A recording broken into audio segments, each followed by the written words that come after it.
যিনি আজকেও আমাদেরকে তাফসীরের জলসার মধ্যে বসবার সুযোগ দিয়েছেন, শুকরিয়াতান আমরা সকলেই কালিমাতুশ শুকর উচ্চারণ করি আলহামদুলিল্লাহ।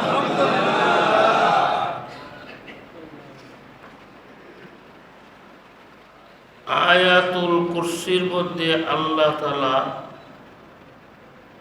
তার যে কত বড় শান, কত বড় মান, কত বড় ক্ষমতার মালিক, এগুলো আল্লাহ তাআলা বয়ান করছেন। এর মধ্যে আল্লাহর একটি ক্ষমতা হলো ইয়ালামু মা বাইনা আইদিহিম ওয়া মা খালফাহুম। আল্লাহ মানুষের আগের পিছনের সব অবস্থা জানে। আল্লাহ এত বড় এলেমের অধিকারী, আল্লাহ সব জানে। আল্লাহর এলেম থেকে কোনো জিনিসই গোপন না, সব আল্লাহ জানে। ভবিষ্যৎ, বর্তমান, অতীত, কাল তো তিনটা, বর্তমান, ভবিষ্যৎ, অতীত, সর্ব অবস্থার খবর আল্লাহ জানে।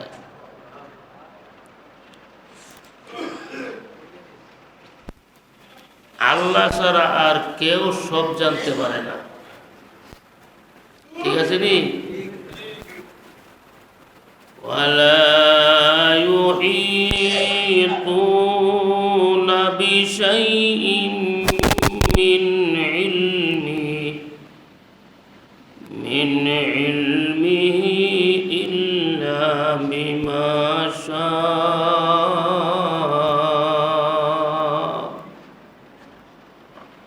আল্লাহর জ্ঞানের, আল্লাহর এলেমের সামান্য পরিমাণও মানব দানব বেষ্টনী করতে পারে না, মানে আল্লাহর এলেম সম্পর্কে জানতে পারে না।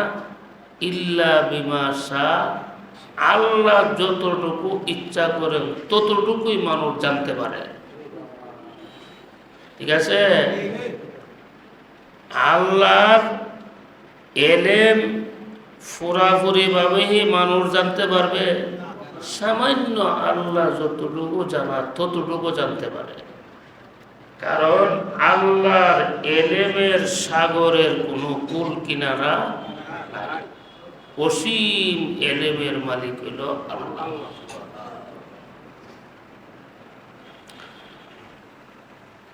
ওয়াসিয়া কুরসিয়ুহু সামাওয়াতি ওয়াল আরদ। আল্লাহর একটা কুরসি আছে, কুরসি। কুরসি, এই যে চেয়ার আছে না, চেয়ার, চেয়ার যে আরবিতে বলা হয় কুরসি, আবার এটাকে সিংহাসনও বলা হয়। আল্লাহর যে কুরসিটা, এটা এত বড়, এটা 7 আসমান আর 7 জমিনকে বেষ্টনীর ভিতরে রাখছে। মানে কুরসিটার ভিতর হলো 7 আসমান আর 7 জমিন। তাফসীরের কিতাবে লেখছে কুরসিটা কত বড়, এটার একটা পরিমাণ হলো বিরাট বড় একটা মাঠে লোহার একটা আংটি যদি রাখা হয়, তাহলে বিরাট বড় মাঠের সামনে আংটিটা যেমন ছোট, আল্লাহর কুরসির সামনে 7 আসমান 7 জমিন এমন ছোট। এটা একটা আন্তাজ আমরা কইছি, এর থেকে আরো বড় কুরসি। এমন কুরসি আর কই আসেনি, নাই না? তাহলে আর কেউ এই সেজদাটা পাইতে পারবে না। এই কুরসির মালিক যিনি, তিনি সেজদাটা হইব। মনটা কোনি কথাটা এরপর রেফির রেসে দেয়া দুজো গেলে আমার দুষ্টার তাই না পরিষ্কার করে দিতেছি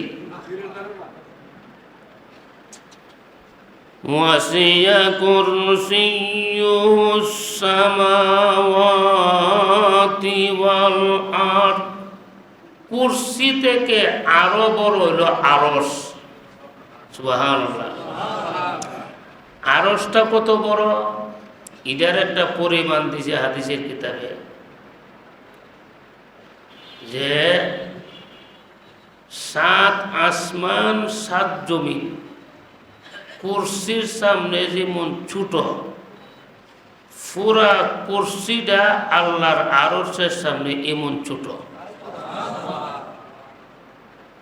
আবার দৃষ্টান্তটা একটু বুঝেন একটা বিশাল বড় মাঠের মধ্যে একটা আংটি রাখছেন মাঠের তুলনায় আংটিটা ছোট না কিন্তু বিশের ইভাও যেত না এত ছোট 7 আসমান 7 জমিন কুরসির সামনে এমন ছোট আবার কুরসিটা আরশের সামনে এমন ছোট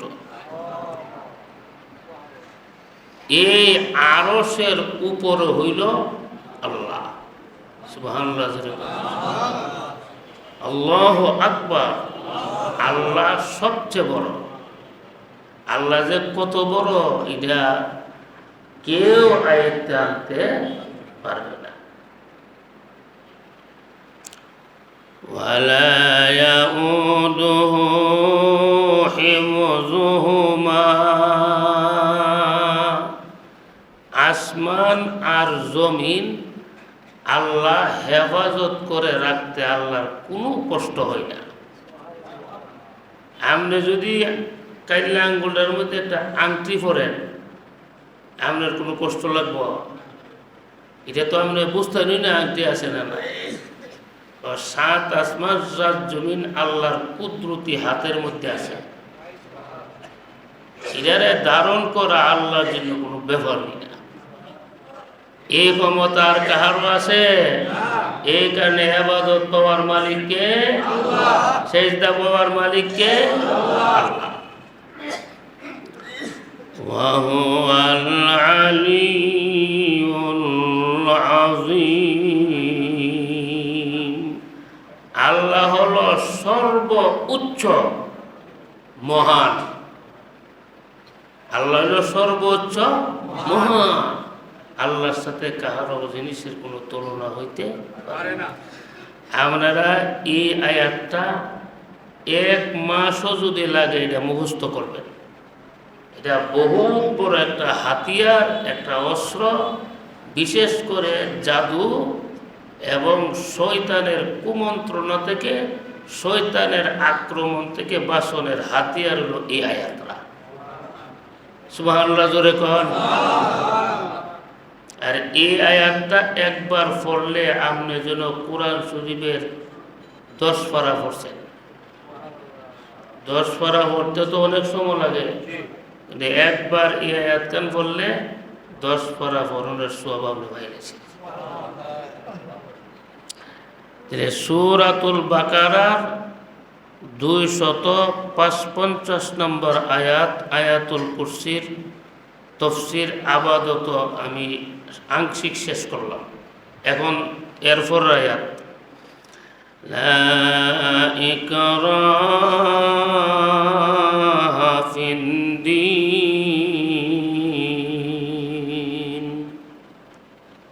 ইসলাম ধর্ম গ্রহণ করার জন্য কাউকে বাধ্য করা যাবে না জবরদস্তি করা যাবে না এটা আল্লাহ কোরআনে না করছেন কারণ ইসলাম যে সত্য এটা সূর্যের মতন উজ্জ্বল হয়ে গেছে আর বাকি ধর্মগুলো যে ভ্রান্ত এটাও প্রকাশ হয়ে গেছে এখন যারা ইচ্ছা করে তারা ভ্রান্ত ধর্ম বাদ দিয়া সত্য ধর্ম ইসলাম গ্রহণ করবে না করলে না করবে ইসলাম গ্রহণ করার জন্য কাউকে বাধ্য করা যাবে না সুবহানাল্লাহ লা ইকরাহা ফিদ্দীন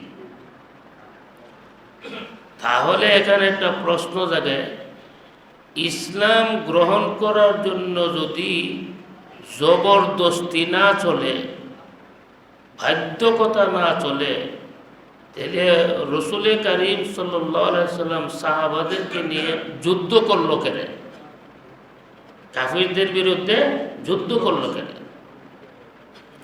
এই প্রশ্নের জবাব হইল, রসুল সাহাবাদেরকে নিয়ে যে যুদ্ধ করছে কাফিররা মুসলমান বানাইবার জন্য নয়, বরং এই পৃথিবী থেকে ফিতনা ফাসাদ দূর করে ইনচাবার নাই প্রতিষ্ঠা করার জন্য নবী যুদ্ধ করছে।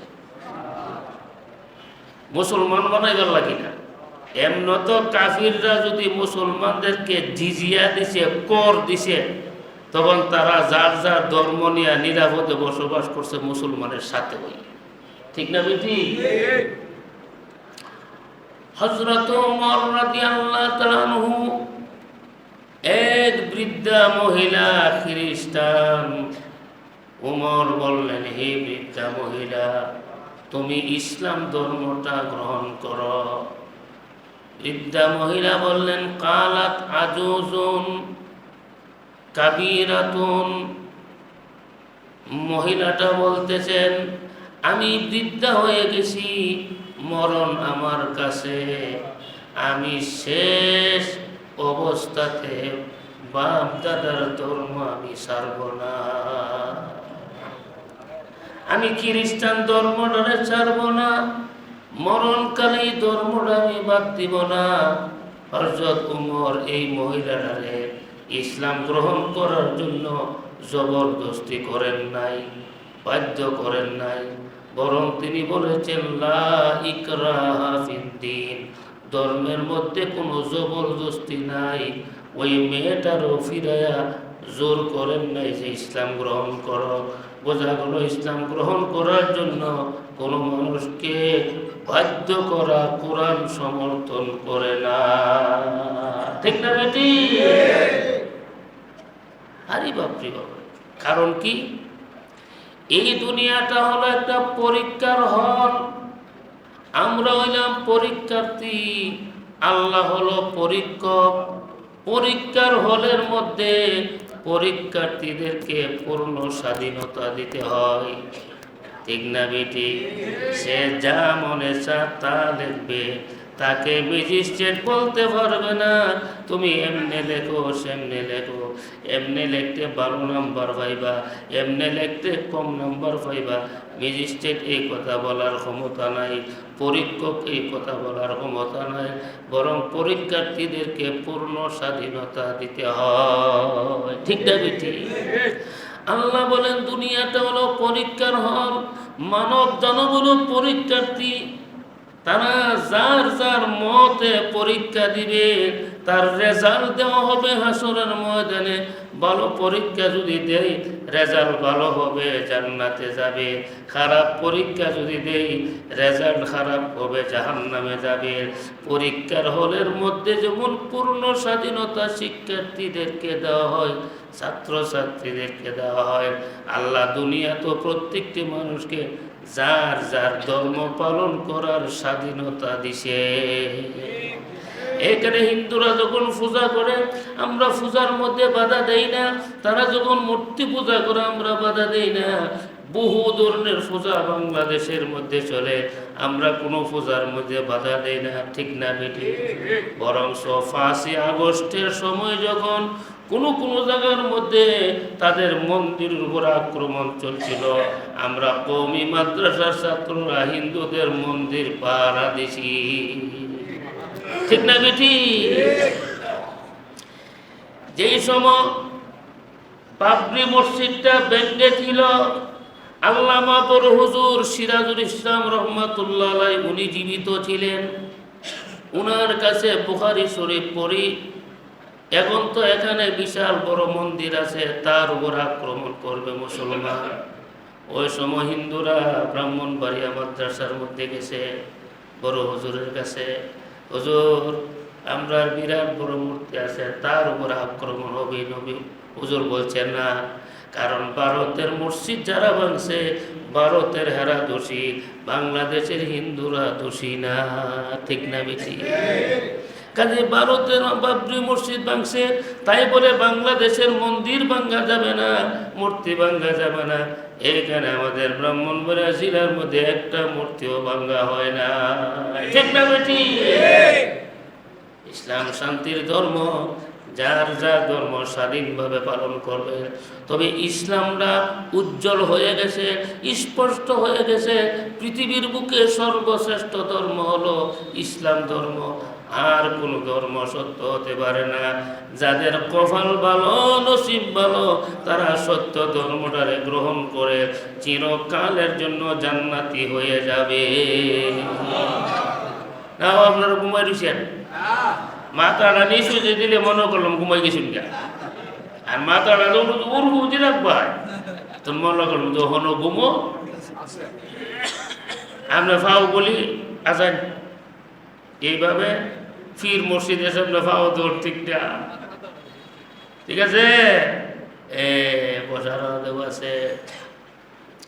আজ পর্যন্ত বাংলাদেশের কোনো হিন্দুর বিরুদ্ধে আমরা আন্দোলন করছি যে এরা দেবতা পূজা করতে করে? বাংলাদেশে এমন আছে মসজিদ আর মন্দির একসাথে আসেনি, আসেনি, আসেনি। এমন আছে হিন্দুরা মসজিদের খেদমত করে। বাংলাদেশের মধ্যে হিন্দু আর মুসলমান আপন আপন হিসাবে চলতেছে, কোনো ঝগড়া নেই। ও রাজনীতিক ফায়দা নেবার লাগে কোনো কোনো সময় যে সংখ্যালঘুদের উপরে বাংলাদেশের হেরা নির্যাতন হচ্ছে, এটা সকলটা মিশা কথা। ঠিক না বেরি? এটা হলো ওই নির্বাচনের সুবিধার্থে মিশা কথাটা বানায় যে সংখ্যালঘুদের উপরে নির্যাতন চলছে। আচ্ছা, ব্রাহ্মণবাড়িয়া সব হিন্দুরা একটা মাঠও জমায় জিঙ্গাচ্ছেন, হেরারে কোনো মুসলমানের কোনো কষ্ট দিছিনি? দিছে? হেরার ফুজাত বাধা দিছে। হেরার ফুজাত দিয়ে আমরা ফুলা মানে উঠতে গিয়ে বুঝে থাকা মুসলমানের দলে। ঠিক আছে নি? তাহলে নবী কাফেরদের বিরুদ্ধে যুদ্ধ করছে কেন? ওই যে কাফেররা ফিতনা করত, ফাসাদ করত, দাঙ্গা করত, জুলুম করত, অত্যাচার করত, এরার দ্বারা তো সমাজের মানুষ অশান্তিতে থাকে। এদেরকে দুনিয়ার থেকে বিদায় করে সমাজে শান্তি প্রতিষ্ঠা করার জন্য নবী যুদ্ধ করছে। সুবহানাল্লাহ। না মুসলমান মনে করে কি? মনে করেন আপনার মাঠের মধ্যে একটা সাপ আছে, আপনার কর্তব্য কি সাপটারে আদর করুন না মেরে লও? সাপটারে মারার মধ্যেই হলো মানুষের শান্তি, আর যে আদর করে সাপটারে রাখবে হলো মানুষের শত্রু। সাপরে তুমি মারো, সাপটা মারণ যেমন যুক্তিসঙ্গত, যে সমস্ত মানুষ দুষ্ট সন্ত্রাসী সমাজে অশান্তি সৃষ্টি করে, ফাসাদ সৃষ্টি করে, তাদেরকে হত্যা করে, এটা যুক্তিসঙ্গত। এই জুড়ে কোনা গেলে কি আমাদের এই আঙ্গুলটার মধ্যে ক্যান্সার হয়েছে, ডাক্তারে বলছে আঙ্গুল ফুরাটা কেটে ফেলাই দেওয়ার লাগবে। আঙ্গুলটা কেটে ফেলে দাও, যুক্তিসঙ্গত, পুরা বডিরে হেফাজতে রাখবার লাগে। ঠিক আছে? এই আঙ্গুল যদি না কাটা হয় তাহলে একদিন পুরা বডির মৃত্যু হয়ে যাবে। এই ক্যান্সার যুক্ত আঙ্গুলটারে কাটা যেমন যুক্তিসঙ্গত, যারা সমাজের মধ্যে ফেতনা ফাসাদ সৃষ্টি করে যুদ্ধের মাধ্যমে তাদেরকে দমন করা, এটাও যুক্তিসঙ্গত। ঠিক না বেটি? জোরে জাহিদিল কুফারা ওয়াল মুনাফিকিন ওয়াগলুজ আলাইহিম। আল্লাহ আমার নবীরে বলছে, হুজুর কাফেরদের সাথে যুদ্ধ করেন, মুনাফিকদের বিরুদ্ধে যুদ্ধ করেন। ওয়াগলুজ আলাইহিম, এদের উপর আপনি কঠোর হন, সব কঠোর হয়ে যান, এদের সাথে নরম ব্যবহার করলে চলবে না। সুবহানাল্লাহ। যারা ইসলাম ধর্ম অতীতে গ্রহণ করছে তারা মুসলমান, আর আমরা নবীর চরিত্র দীক্ষা ইসলাম গ্রহণ করছে। একজন তো নবী বলেন না যে ওইলে মুসলমান ও আল্লাহলে তোর জব করলাম, এমন করছে? করছে? যদি একটা হাদিস দেখাইতারেন যে নবী কোনো মুসলমানকে বলছে হয়তো তুই মুসলমান ও আল্লাহলে তোর জব করলাম, আমার দেখাই এরম নাই। ঠিক আছে নি কথাটা? যারা অমুসলমান তারা মুসলমান হয়েছিল মুসলমানদের আখলাক আর আমল দেখা। এখন ও মুসলমান কিন্তু মুসলমান হয় না, কি লাগি? আমরা চরিত্র নষ্ট হয়ে গেছে, আমরা আখলাক নষ্ট হয়ে গেছে। ঠিক না বিদিক জোরে? হযরতে ইমাম আবু হানিফা রাহমাতুল্লাহি আলাইহি উনি হলেন আমরার মাযহাবের ইমাম, ঠিক আছে নি? যিনি 100 বার আল্লাহকে স্বপ্নে দেখছে। আরে বাপরে বাপ! ইমাম আবু হানিফা রাহমাতুল্লাহি আলাইহি একজন মুজুসির সাথে ছিল ওনার ব্যবসা। মুজুসি মানে অগ্নি পূজারী, অগ্নি উপাসক, আগুনের পূজা করত। মুজুসির সাথে হইল আবু হানিফার ব্যবসা। তো ওই লোকের কাছে কিছু পয়সা পাও না, আবু হানিফা গেছে অগ্নি পূজারীর বাড়িতে। তার বাড়ির মধ্যে ওয়াল আছে। আবু হানিফা জুতার ময়লা তার ওয়ালের মধ্যে লাগাইছে। লাগানোর সাথে সাথে মনের ভিতরে দুঃখ আসলো, আমি যে বেচারার ওয়ালটারে নষ্ট করলাম, ময়লা লাগাইলাম, আমি তো তার হক নষ্ট করলাম। সে যদি মাফ না দেয় আমার আল্লাহ আমারে মাফ দিবে না। সুবহানাল্লাহ।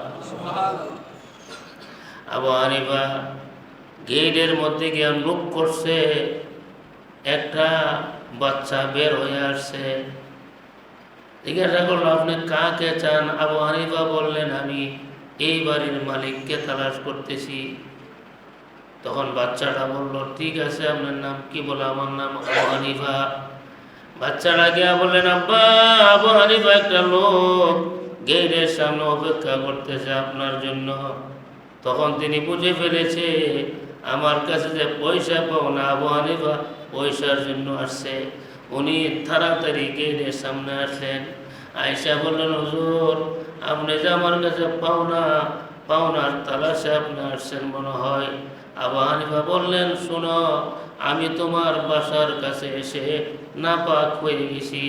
এমন নাপাক হয়েছি, তুমি যদি পাক না করো আল্লাহ আমাকে পাক করবে না। অগ্নি পূজারীরা আশ্চর্য হয়ে গেলেন, এত বড় মুসলমানের ইমাম নেতা, উনি আমার বাড়িতে এসে নাপাক হয়ে গেল। আমি পাক না করলে আল্লাহ ওনাকে পাক করবেন না। এটা কোন ধরনের কথা উনি বলল? আশ্চর্য হয়ে গেলেন। ডেকে বললেন, আবু হানিফা, আপনি কেমনে নাপাক হয়েছেন? এটার বিবরণ একটু জানতে চাই। আবু হানিফা বলেন, রে ভাই, এই যে তোমার ওয়ালের মধ্যে জুতার ময়লা আমি লাগিয়ে দিয়েছি, তোমার ওয়ালটার আমি ক্ষতিগ্রস্ত করছি, ময়লা যুক্ত করছি, তোমার হক আমি নষ্ট করে ফেলেছি। আর আমার ধর্মের বিধান হলো, ইসলাম ধর্মের বিধান হলো, মানুষের হক যদি নষ্ট করা হয়, ওই মানুষটা মাফ না দিলে আল্লাহ মাফ দেয় না।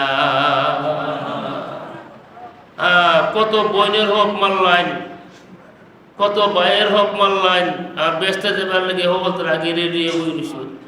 হকগুলি জলদি আদায় করুন, ঠিক আছে নি? ভাইয়ের হক আদায় করেন, বোনের হক আদায় করেন, মা বাবার হক আদায় করেন। মানুষের হক আদায় করতে হবে। মানুষের হক এটা বড় গুরুত্বপূর্ণ জিনিস। আল্লাহর হক যদি নষ্ট করে, আল্লাহ বলেন তারা আমি মাফ করে দিব। কিন্তু মানুষের হক যদি নষ্ট করে, ওই মানুষটা মাফ দেওয়া লাগব। সুবহানাল্লাহ। আমরা বলবো দিও না, মাফ দিব। বলতে বলবা কি, তুই তো 5 কোটি টাকার মাল পাইয়ে বলো, 1 কোটি টাকার মাল পাইয়া, আর বাড়ি ছেড়ে ঠিক আছে, আলহামদুলিল্লাহ, 1 কোটি টাকা দিলাম, 4 কোটি টাকা মাল অন আমাদের হক পরিশোধ হয়েছি। আর যদি কোন বলে তোর 1 পয়সাও দিতাম না, নিজ কেমনে নিবে? তুমি জল্লা 18 বার উমরা করলে কোনো কাম হতো না। বোনের হোক আর ভাইয়ের হোক, মারি কথা আপনার উপর চিন্তা দিন, আমার উপর লাগে 90 বার রস করলে কোনো কাম হইতো না। বোনের আর ভাইয়ের হোক মেরে সেটা একটা হক আদায় করো। উচিত কথা মাঝে মধ্যে কমন লাগে, ঠিক না বেটি? পরিশোধ করতে হবে, ভাইদের হক পরিশোধ করতে হবে।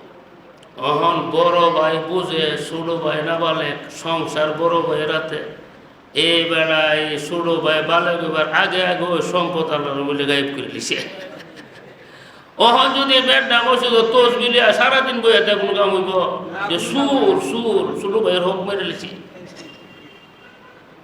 ঘোরা করে না গেলি আমরা হক আদায় করতে সাবধান। দুনিয়াতে আমরা কতদিন বাঁচব? পরশু দিন যেমন ল্যাংটা হয়ে আসছি আমার মন হইতেছে, আর সিসা গুলি হেলা হেলছি পরশু দিনের কথা। আজকাল দাড়ি ফাইকা ফাওয়ার ফাড়ের ভেওয়া জীবন হয়ে গেছে, আমরা ছাত্র বুড়া হয়ে গেছে। এটি হলো দুনিয়ার জীবন, একটা স্বপ্ন। আমরা ঘুমাই না রাত্রে, ঘুমে কত কিছু আমরা দেখি, কিন্তু ঘুমটা ভাঙ্গিয়া গেলে সব শেষ। পুরানা দুনিয়ার জীবন ওই হইল একটা স্বপ্ন, স্বপ্ন ভাঙবর দিন, ঠিক না বেদিক জোরে কষ্ট হয়েছে আপনারা? আমার মা বলেন আমি তো তোমার হক নষ্ট করছি, তোমার ওয়ালটারে ময়লা লাগাই দিছি। আগে তো ওয়ালের মধ্যে দিত সুন, ওয়াল আপনারা কিতা দেয় রং, তাই আর আগে দিত সুন। সুন তো আমরাও দিছি মাদ্রাসার মধ্যে, হিদি সুন উড়াই হলাইছি, হারাই রং দিছি। সুনের মধ্যে যদি ময়লা লাগে আর ময়লাটা গসাইয়া উড়াই দিলে সুনটা কি যাবো উঠে যাবো, রং কিন্তু উঠতো না। আমি তো আপনার ওয়ালটা নষ্ট করে দিছি। আর আমার ইসলাম ধর্ম আমারে বলছে মানুষের হক যদি নষ্ট করো, মানুষটা কাফের হোক, মুসলমান হোক, ইহুদি হোক, খ্রিস্টান হোক, বুদ্ধ হোক, সামার হোক, তার হক নষ্ট করুন যেত না। ঠিক আছে নি? কারণ সে হইল এই দুনিয়ার নাগরিক, এই পৃথিবীর বাসিন্দা, তুমিও এই পৃথিবীর বাসিন্দা। একটা পাখি সেই পৃথিবীর বাসিন্দা, একটা পিপিলিকা এই পৃথিবীর বাসিন্দা। তুমি যেমন পৃথিবীর নাগরিকত্ব পেয়েছ, পিপিলিকাও পৃথিবীর নাগরিকত্ব পেয়েছে। বিনা দোষে গর্তের পিপিলিকাকে ধ্বংস করা যাবে না। সুবহানাল্লাহ জোরে কর। এখানে আমরা নবী বলছে তোমরা গর্তের মধ্যে প্রস্রাব করো না। গর্ত বলতে ওই যে বিভিন্ন ক্ষেতের লাইনে বা পাহাড়ের ভিতরে গর্ত টর্ত আছে না, এইগুলির মধ্যে প্রস্রাব করো না। ইন্দুরের গাদা আছে, শিয়ার গাদা আছে, আসেনি? কিনলে কি এটার দুইটা কারণ। একটা কারণ হলো যে গর্তটার মধ্যে তুমি প্রস্রাব করবা, এটার মধ্যে যদি কোনো বিষাক্ত প্রাণী থাকে আর তুমি প্রস্রাব করো, যে প্রস্রাবের গ্যাসে বিষাক্ত পানিটা বের হইয়া তোমার কি করবো? কামড় করবো। কামড় দিলে তুমি ধ্বংস হইবে। তোমার আল্লাহ ধরে কর। দুই নাম্বার হলো যে গর্তটার মধ্যে তুমি প্রস্রাব করবা, এই গর্তটার মধ্যে একটা প্রাণী বাসা বানায় আসে, বসবাস করে। তুমি প্রস্রাব করে দিলে তার বসবাসের জায়গাটা কি যাবে? নষ্ট হয়ে যাবে। তোমার বাসস্থান নষ্ট করা যেমন আরেক মানুষের লাগে জায়েজ না, তোমার লাগেও আরেকটা প্রাণীর বাসা নষ্ট করা তোমার লাগে কি না জায়েজ না। ঠিক আছে নি? ঠিক আছে নি? ইসলাম শুধু মানব অধিকারের দোহাই আলোচনাই করে না, ইসলাম প্রত্যেকটি প্রাণীর অধিকার দেওয়ার শিক্ষা আমরা দিছি। ঠিক না?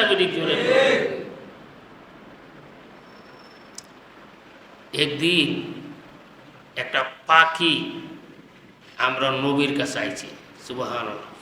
পাখি কইলে মানুষকে ভয় পায়।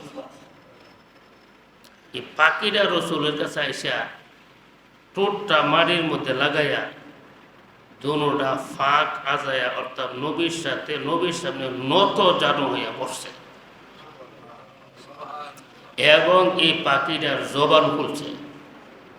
পাখিটা বলতেছে, ইয়া রাসূলুল্লাহ, আমি আপনার কাছে একটা মামলা নিয়ে আসছি। কি মামলা? আমার বাসা থেকে আমার বাচ্চারা আপনার একজন সাহাবী ধরে নিয়ে আসছে। সুবহানাল্লাহ। আল্লাহর নবী বলেন, সাহাবারে, আমার এই পাখির বাসা থেকে তার বাচ্চারা কে ধরে নিয়ে আসছো? তারে কষ্ট দেওয়ার অধিকার তোমার কে দিয়েছে? এই পাখি তো কষ্ট পেয়েছে, তার কলিজার টুকরাটারে ধরে নিয়ে আসছো। আপনার বাসা থেকে যদি কোনো সন্ত্রাসী আপনার 5 বছরের বাচ্চাটারে উঠাইয়া নিয়ে যা, আপনার মনে খুশি লাগবো নাকি? পাগল হয়ে যাবেন, আপনার বিবির ব্রেন আউট হয়ে যাবে, আপনি স্ট্রোক করে ফেলবেন। আমার